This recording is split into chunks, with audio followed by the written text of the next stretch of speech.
Chega de fazer conta para pagar as contas. Chega de ver o advogado tendo que fazer conta para pagar conta. Isso tá errado. Nós somos senhores das leis, cara. Nós dominamos as normas.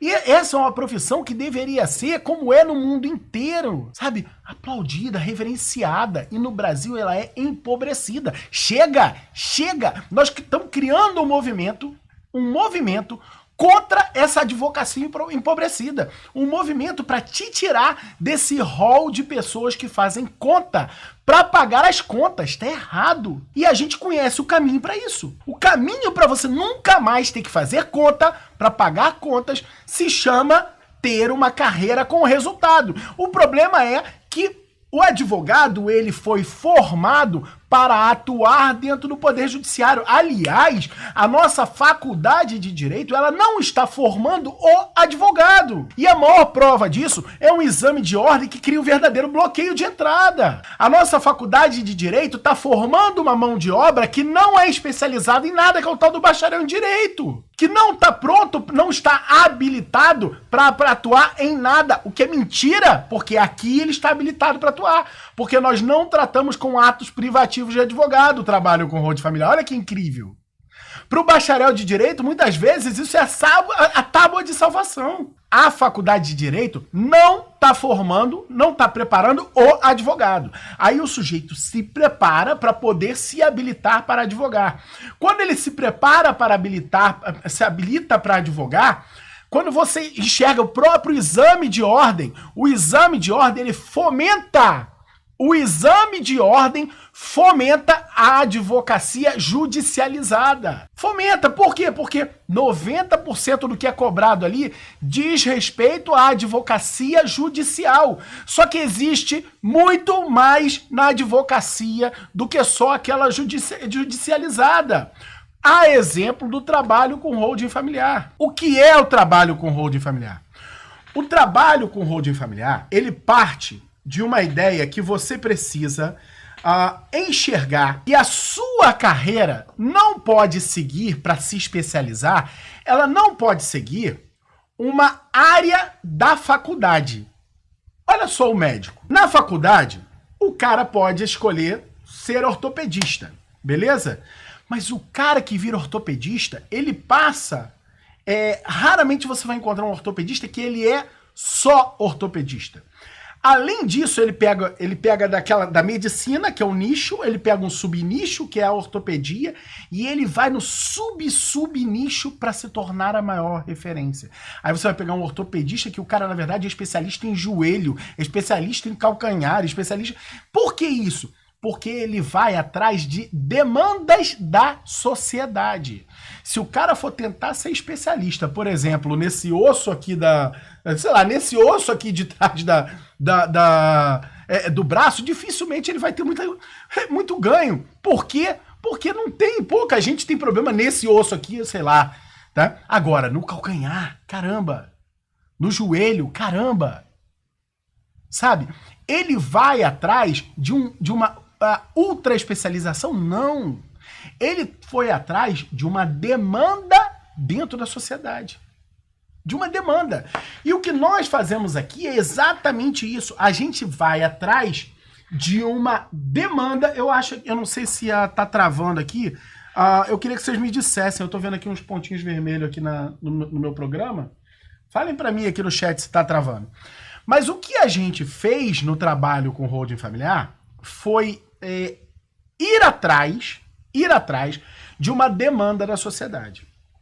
E aí, veja só, o que nós percebemos, tá? Nós percebemos que a sociedade brasileira, a família brasileira, padece de um mal que ela não sabe, que ela só descobre muito tardiamente. E isso só vem sendo descoberto pelas famílias há pouco tempo. Por quê? A família brasileira, na década de 80, por exemplo, existia um slogan que era o sonho da casa própria. Hoje em dia não se fala mais em sonho da casa própria. Por quê? Porque a casa própria ela já é uma realidade da grande maioria das famílias de classe média brasileira. Ou alcançar isso não é mais um sonho, é só parte de um projeto de vida que todo mundo vai cumprir, ok? Então não deixou de ser um sonho da casa própria. Então existia esse slogan na década de 80. Poucos eram os proprietários de imóveis. O que acontece? Hoje, a família brasileira começa a formar patrimônio, começa a ter bens, ela está devagarinho, ainda que muito lentamente, ela está enriquecendo, ela está construindo um conjunto de bens significativo, e isso faz parte do processo de evolução do país, beleza? Coisa que não existia, por exemplo, na década de 80. É difícil você encontrar, por exemplo, um sujeito de 70 anos de idade que ele tenha recebido uma herança. Coisa mais rara do mundo. Os caras mais ricos de 70 anos de idade, todos eles construíram a sua fortuna do zero. Todos eles. Todos eles construíram a sua fortuna do zero, do absoluto zero ou de quase nada. Todos eles vieram de baixo. Você não tem, nessa classe mais rica até da sociedade, pessoas que receberam herança. Moral da história, essas pessoas não passaram por um negócio chamado inventário. Elas nunca sentiram o impacto do inventário na sua vida. Nunca sentiram. Agora, veja, quando você baixa dos 70 para os 40 anos, aí você já começa a ter um conjunto de pessoas que já passaram pelo inventário. Provavelmente você ou alguém na sua família já passou por um inventário. Quase toda a classe média brasileira hoje ou já passou ou conhece alguém que passou pelo inventário. E quem não passou, quem conhece, só ouviu falar que é caro, mas não faz ideia do quanto é caro. E aí qual é o detalhe? Ah, legal. Então eu vou perguntar a um advogado quanto custa um inventário. E aí que entra a questão. A grande maioria dos advogados não sabem. A grande maioria dos advogados não sabe botar na ponta do lápis, item por item, quanto custa um inventário. A grande maioria... Olha, eu posso falar isso sem titubear. E por que eu posso falar isso sem titubear? Porque os advogados brasileiros são ruins? Não! É porque quando a gente fala de direito das sucessões, quando a gente fala da advocacia no direito das sucessões, primeiro, a quantidade de advogados atuando especificamente nessa área é muito pequena. Muito pequena, eu já explico por quê. Segundo, ela envolve outras áreas do direito. Por exemplo, o direito tributário. Quando a pessoa morre, tem um imposto, que é o imposto sobre herança. Beleza? Tem um imposto sobre herança. E nesse imposto, é um imposto que incide para a pessoa física. E aí, veja, vamos olhar para os advogados tributaristas. A grande maioria dos tributaristas, o cara que depende do direito tributário para levar o pão para dentro de casa, ok? Esse sujeito, ele não vai se dedicar a tributos da pessoa física, porque os tributos da pessoa física que cabem em discussão e tudo mais são poucos. Ele vai se dedicar a tributos da pessoa jurídica, que são em muita rotatividade e em valores muito maiores. Moral da história, você tem pouquíssimos estudiosos, mais do que estudioso. Estudioso você até tem vários. Eu vou dizer o seguinte, você tem pouquíssimos profissionais que são atuantes, militantes em tributos da pessoa física. Quando a gente fala de atuantes em imposto sobre herança, sobre o ITCMD, o imposto de transmissão por causa da morte ou doação, aí então é praticamente nulo. Quase nenhum advogado é um especializado nesse tipo de tributo. E aí você veja, se nem o tributarista está se especializando nessa área, cara, coitado do povo, tá lascado. Muito menos o advogado normalmente é de direito de família, está se especializando sobre isso. É difícil você ver um advogado que fala assim, eu sou especialista em direito das sucessões.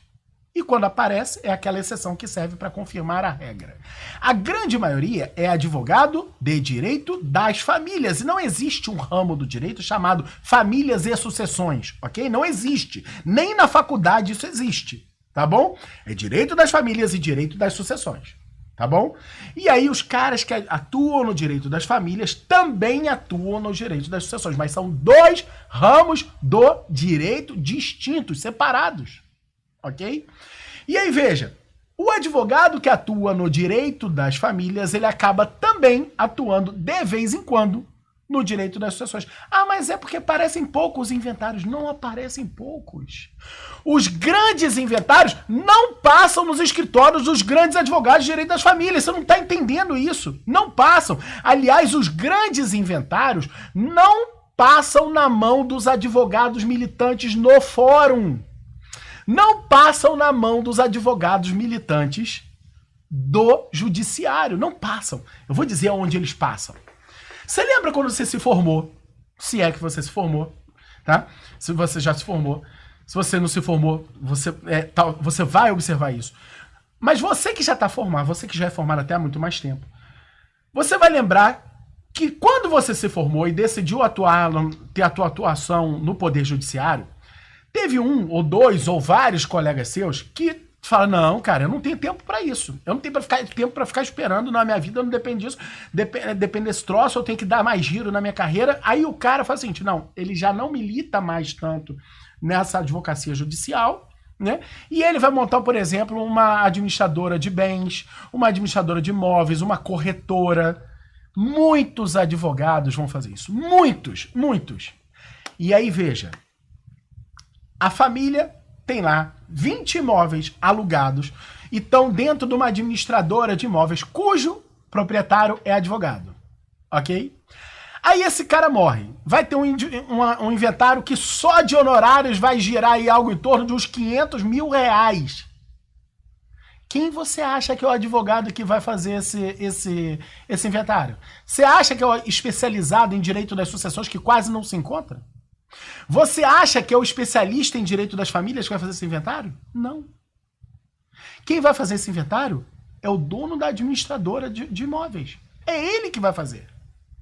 Então, não só não existe esse profissional especializado em direito das sucessões, praticamente não existe, tá?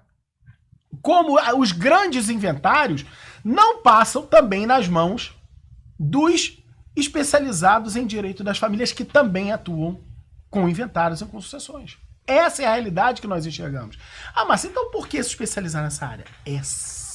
Isso é que é o filé. Por quê? Porque, veja, a gente então começou a observar que os advogados não conhecem essa conta. Não sabem essa conta. Então não tem ninguém levando essa conta para o povo brasileiro. Não tem ninguém levando essa conta, essa informação para o povo brasileiro. A família brasileira primeiro precisa sentir na carne para ela saber. Porque é o seguinte, quando ela não sente na carne, ela vai falar, ih, rapaz, os caras lá gastaram, pô, tem uma família, meu cunhado, não sei quem, meu vizinho, pô, gastou uma grana. Mas essa uma grana, quando é dos outros, é uma grana, não é dor. Quando é seu, quando é redução do seu patrimônio, você sente na carne. Você sente na pele. Então, quando o cara sente na pele, é diferente. Então, a família brasileira começou a sentir na pele essa dor. Mas ainda tem muito pouca gente que sentiu isso na pele. Muito pouca gente. E muita gente vai sentir isso na pele ainda.